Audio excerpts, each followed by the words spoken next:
Alors, premier point à aborder, c'est pas la partie la plus pratique, la plus technique, la plus concrète, mais c'est quand même important de démarrer par quelques fondamentaux. Je vais aller très vite. Pourquoi WordPress? WordPress, c'est avant tout un CMS. Un CMS, qu'est-ce que c'est? C'est un Content Management System, un système de gestion de contenu qui permet de gérer le contenu de votre site. Jusque-là, facile. Donc, je vais vous montrer mon écran. Hop, ici, voilà, je vais passer en full screen. Alors, on parle de CMS open source. Open source, libre de droit, pas de licence à payer. Faites la distinction entre Microsoft, Word, Excel qui appartiennent à Microsoft, qui s'utilisent sous forme de licence payante, et LibreOffice ou OpenOffice qui s'utilise avec une gratuité. Pas de licence à payer. Pour le web, c'est la même chose. Donc, nous, on va travailler sur des systèmes open source, notamment WordPress. Donc pas de licence à payer, libre de droit, on a accès au code et ce qui est intéressant, vous allez voir également, c'est l'indépendance. J'en parlerai dans quelques slides juste après. Les CMS pour Content Management System, il y en a plein. Donc l'idée c'est quoi? Pour ne pas se tromper, c'est de prendre en haut de la pyramide les leaders, d'accord? Le top 10 de ce qui se fait pour être sûr d'avoir un outil fiable, performant, qui a une bonne notoriété et une grosse communauté. Vous allez voir parce que la communauté est importante, elle travaille pour vous. Donc, voilà un petit peu les caractéristiques. Quand on a un projet, cahier des charges, je fais appel du coup à cahier des charges. On a une formation, un petit module cahier des charges avec justement des trames de cahier des charges qui sont déjà prédéfinies si vous en avez besoin. Donc, je vous invite à rejoindre dans nos formations là sur notre plateforme la formation cahier des charges et à récupérer si vous voulez les trames pour pouvoir remplir le cahier des charges de votre côté. Quoi qu'il arrive, vous avez d'un côté le cahier des charges avec vos besoins et de l'autre côté les fonctionnalités natives du CMS, c'est-à-dire les fonctionnalités existantes qui sont d'emblée, par défaut, disponibles sur l'outil. Ok? Donc, premier cas de figure, la zone de recouvrement est maximum, c'est-à-dire qu'on a pris un outil qui correspond à nos besoins. Tant mieux, le bénéfice est fort. On se trompe, et je vous assure, ça peut paraître stupide, mais ça arrive. Je sais pas, j'ai pris un outil, je pensais faire un site 100% e-commerce, donc être un pure player, ne vendre que par internet, et j'ai fait le choix d'un CMS qui est limité au niveau des choix, des coloris de produits, parce que je propose des articles du prêt-à-porter, j'ai plusieurs déclinaisons XL, L, M, bleu, vert, rouge. Je m'aperçois que dans mon outil que j'ai choisi, je suis limité, dommage, je travaille et puis au bout d'un moment, je me dis finalement l'outil n'est pas adapté. J'avais pas forcément mis mon cahier des charges en face des fonctionnalités de l'outil et j'ai pas pris le temps de me poser pour être sûr que oui, ça correspond à mes attentes. Ça paraît stupide, mais ça arrive pas mal de fois. Et puis enfin, j'ai trouvé l'outil, il manque des fonctionnalités, mais grâce à ce qu'on appelle des modules ou des extensions, je vais pouvoir combler ce manque et atteindre, finalement, couvrir mes besoins. Exemple, j'ai besoin d'un site qui soit capable de faire de la réservation. Parce que je suis consultant ou j'ai une profession libérale, je veux qu'on puisse réserver directement des créneaux horaires. Par défaut, l'outil ne le propose pas, mais il y a un module existant qui permet justement de faire de la réservation de créneaux en ligne, de système de booking, de prise de rendez-vous. Je dois faire un site, j'ai forcément dans le cahier des charges, je dois pouvoir localiser des points de vente sur le territoire. J'ai trouvé l'outil, il a l'air bien, il me manque la partie cartographie. J'ai un module qui permet de le faire. Un module qui est une extension, un module complémentaire, on appelle ça aussi un plugin, qui va se rajouter au CMS utilisé. Et du coup, ça va couvrir mes attentes. Donc voilà un petit peu les trois cas de figure. Vous optez pour le premier ou pour le dernier. Mais c'est important de se poser, regardez la partie cahier des charges. Petite matrice des CMS, des solutions qui permettent de créer des sites. Okay, en bas, simple à intégrer. En haut, plus compliqué. À droite, spécifique orienté e-commerce. Et à droite, généraliste qui correspondent à tout le monde. On va faire simple. Aujourd'hui, les solutions open source, je parle, qui sont les plus généralistes, donc celles qui correspondent au tourisme, à toutes les professions libérales, aux PME, aux TPE, aux grands groupes, etc. Facile à intégrer, WordPress en bas à droite. Généraliste, très simple à intégrer. De l'autre côté, outil plus spécifique orienté e-commerce, simple à intégrer, PrestaShop. Au-dessus, vous avez des outils plus techniques qui nécessitent une intégration plus complexe, souvent avec l'aide d'une agence, des développeurs ou des intégrateurs, donc qui sont souvent des solutions déployées pour des cahiers des charges qui sont assez pointus. Je peux parler d'autres solutions qui ne sont pas open source mais qui sont très intéressantes, des alternatives comme Wix, hyper généraliste et hyper simple. On le placerait même encore plus généraliste et encore plus simple que WordPress. Il se situerait en bas à droite. Et montée en puissance de Shopify. Shopify, e-commerce, hyper simple. Il est encore plus en bas à gauche que PrestaShop. Je ne les ai pas notés parce qu'ils ne sont pas open source, mais sincèrement, Wix et Shopify, deux CMS qui montent en puissance et qui sont très utilisés et intéressants.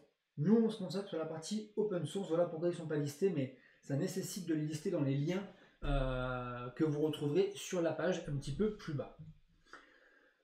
Ce qui est important, c'est la taille de la communauté. Pourquoi? Parce que plus la communauté est grande, plus elle va développer l'outil, plus votre outil est évolutif, plus vous avez de composants, de modules, de plugins, d'extensions disponibles pour votre site. Ok? Également, plus la communauté est grande, plus elle travaille et elle veille à ce que la sécurité du CMS, en l'occurrence de WordPress, parce qu'on va parler de WordPress, soit assurée.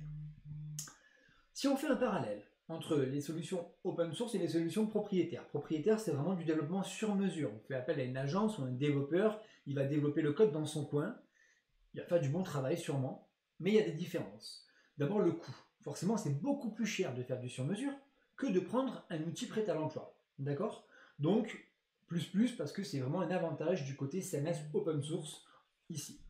Ensuite, les fonctionnalités. Vous allez voir que ça arrive directement avec des centaines de fonctionnalités opérationnelles. Côté propriétaire, il faut les développer. Même s'il y a des bibliothèques qui existent, il faut quand même beaucoup plus travailler. Évolutivité, c'est-à-dire que forcément, comme il y a une communauté, on a tout le temps des évolutions. Côté propriétaire, il faut faire appel à son développeur pour faire évoluer l'outil.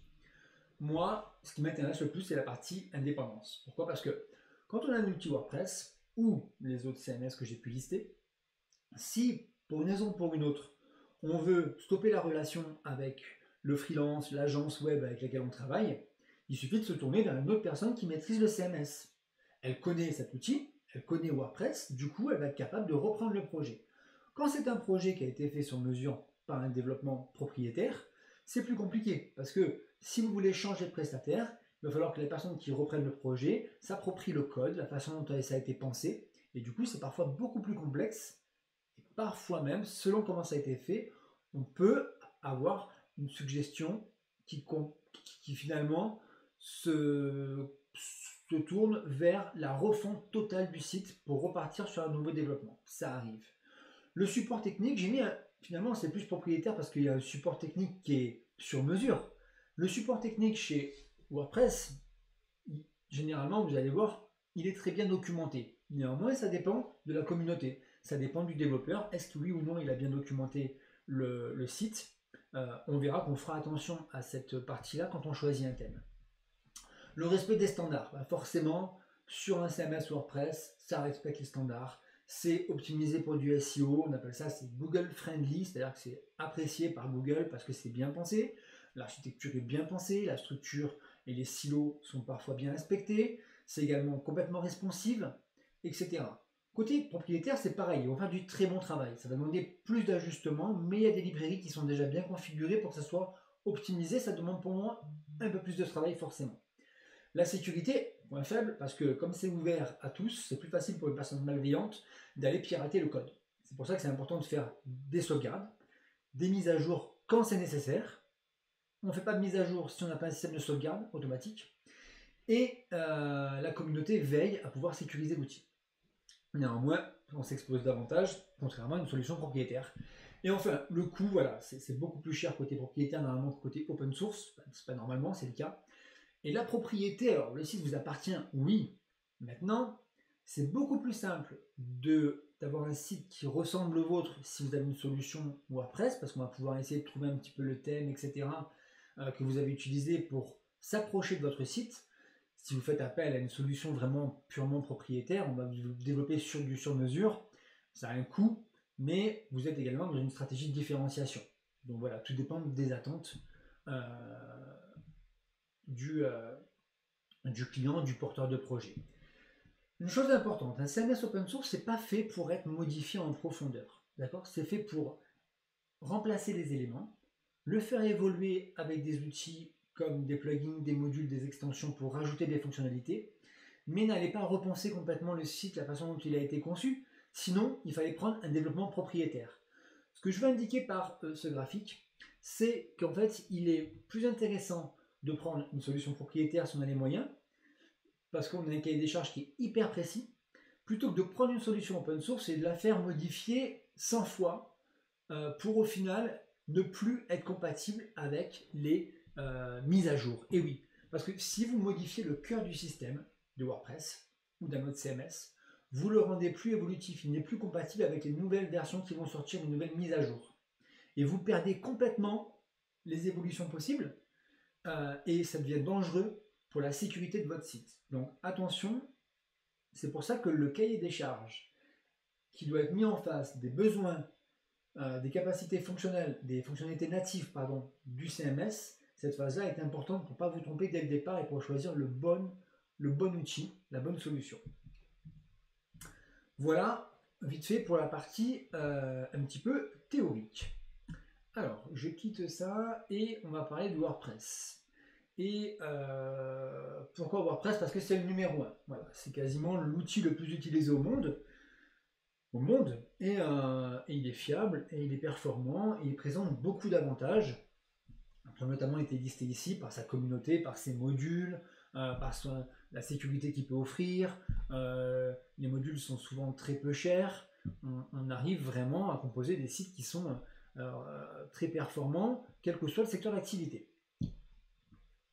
Néanmoins, si vous faites purement du e-commerce pur et que vous vendez des produits, souvent on opte pour un Presta ou un Shopify ou un Magento, quelque chose qui est 100% e-commerce.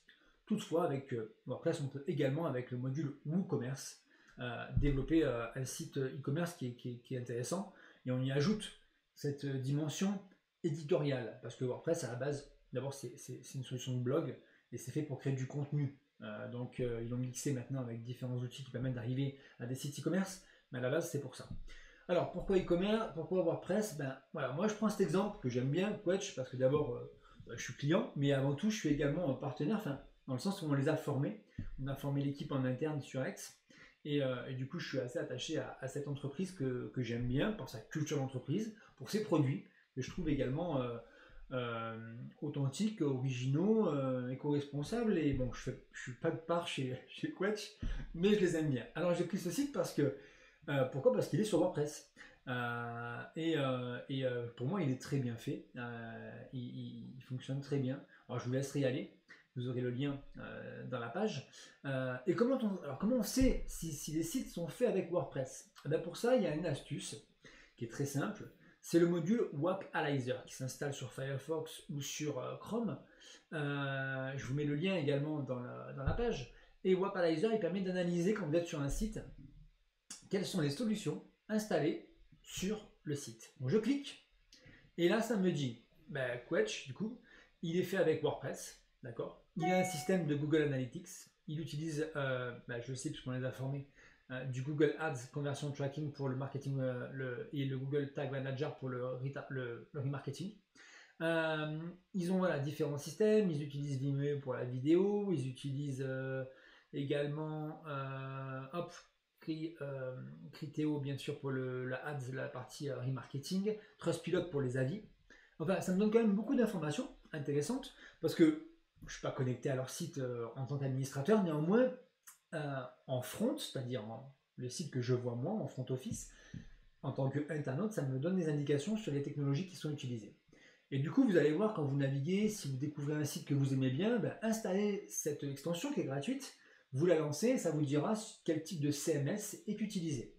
Et quand on va sur WordPress, du coup, ils vont nous dire que il y a là à peu près 2,7 millions de sites WordPress là qui ont été listés, mais ça doit être qu'ici parce que dans le monde c'est bien plus. Ça nous dit également la tendance de WordPress qui est à la hausse, où est-ce que c'est utilisé dans le monde, et puis les technologies alternatives, vous les avez retrouvées sur la matrice du Drupal, du Joomla, ça y était, oui, j'en ai parlé. Euh, les autres, je n'en ai pas parlé, mais effectivement, ça vaut le coup de les lister.